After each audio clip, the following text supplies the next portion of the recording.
Rugi sesiapa yang tak berdoa pada hari Arafah. Malam ni tuan-tuan, saya nak mengajak kepada semua untuk bersama-sama dengan kita dalam live kita bermula pada waktu maghrib sampailah jam 11 malam, pagi Jumaat jam 4.30 pagi hinggalah jam 11 pagi, dan kemudian selepas solat Jumaat pukul 3.30 hinggalah pada waktu maghrib. 3 program ini saya sediakan untuk tuan-tuan dan puan-puan. Saya tahu ada kekangan daripada kita yang mungkin tak boleh nak pergi masjid. Ustaz, siapa nak bawa saya, anak saya jauh, terlalu banyak kekangan kepada kita pada hari ini. Tetapi syukur, Alhamdulillah, Allah bawa datang program zikir, program solawat, doa berbelas-belas ribu orang di hadapan tuan-tuan dan puan-puan.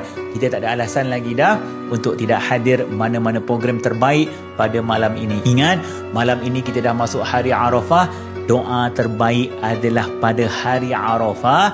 Dan jom, saya nak mengajak juga kepada semua, berpuasalah, kerana ada satu hadis daripada baginda Rasulullah. Tidak ada satu pun ulama yang menafikan hadis tersebut. Sesiapa yang berpuasa pada hari Arafah diampunkan oleh Allah akan dosanya tahun yang lalu dan tahun yang akan datang. InsyaAllah, saya jumpa tuan-tuan dan puan-puan. Saya dan juga tim akan cuba susun yang terbaik untuk tuan-tuan dan puan-puan. Kemudian tuan-tuan memilih untuk bersama ataupun tidak.